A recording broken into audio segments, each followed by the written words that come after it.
Today we're talking switchgrass on the Northeastern Native Plant Digest.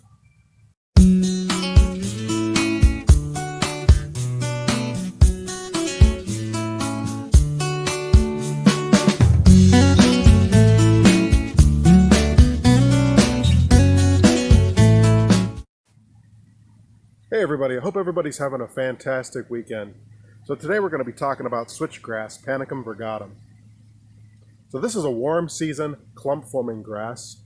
This was a dominant prairie grass across the entire continent of the United States, all the way up into Canada, along with big blue stem, little blue stem, Indian grass, and prairie dropseed, things like that. So this is a very important component of the American prairie and in a wildlife setting, and makes a wonderful addition to a home garden. So this is hardy from zones 5 through 9. Can get to be fairly tall, 3 to 6 feet tall. This is a wind pollinated grass. As far as the flowers go, this is going to form flower heads in August. Those are gonna mature into seed pods. These wonderful seed heads up here, if you can see them or not. And these seeds will go all the way, these will form late August, September, October, into the winter. It's a very important food source for birds. So this makes a great addition to your wildlife garden, if you're trying to naturalize an area, or even any garden in particular. It doesn't even have to be a native garden. So as far as from an aesthetic perspective, I love grasses for a few simple reasons. For one thing, they add a nice vertical form in the garden. You can plant them on corners or in the back of gardens, anywhere really. They make a nice addition. They provide a nice vertical accent. Another wonderful thing about grasses, even on a day like today, is that they add a lot of movement into the garden. So when the winds are blowing, just like they're starting to do now, these grasses will sway back and forth in the wind. Sometimes you can even hear the winds rustling through them. And I even love the way they look when they die off in the winter and you leave them uncut.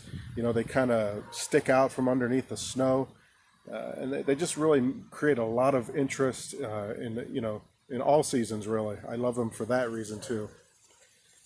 Now there's another more important reason that I love native grasses, and that is for the wildlife benefit that they provide. So as far as I mentioned earlier, as far as the seeds go, these are important food source for a lot of birds. A lot of birds will feed on these seeds, especially going into the winter time and when food availability is scarce.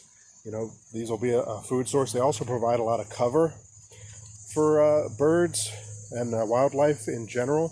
When I was talking about my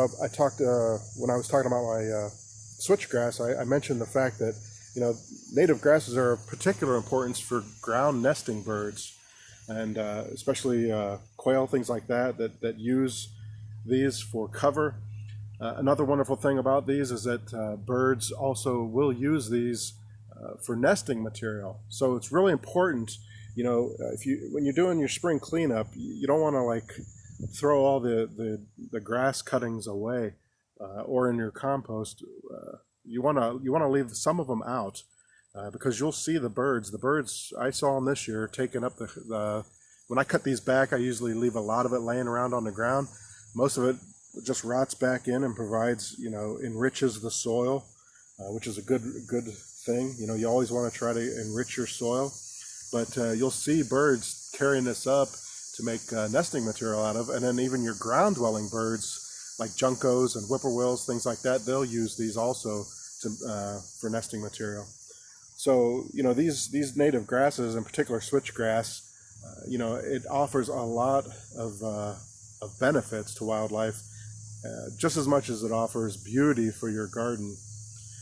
And then one other thing I wanted to talk about before I wrap this video up is just the importance of native grasses and switchgrass in particular to helping pollinators. So, when we think of host plants, like with a monarch butterfly, we typically think of flowering plants, things like milkweed, stuff like that.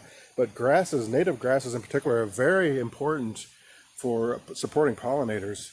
In fact, switchgrass, Panicum virgatum, supports up to 27 different species of butterfly and moth caterpillars here in the northeastern United States, in Ohio, where I'm at least. A lot of those are skippers. Skipper butterflies in particular rely heavily on native grasses. So you think about that. 27 different species of butterfly and moths use this grass as a host plant. I mean, I think that's pretty amazing, because we don't typically, again, associate grasses with pollinators, but they're extremely important in the environment.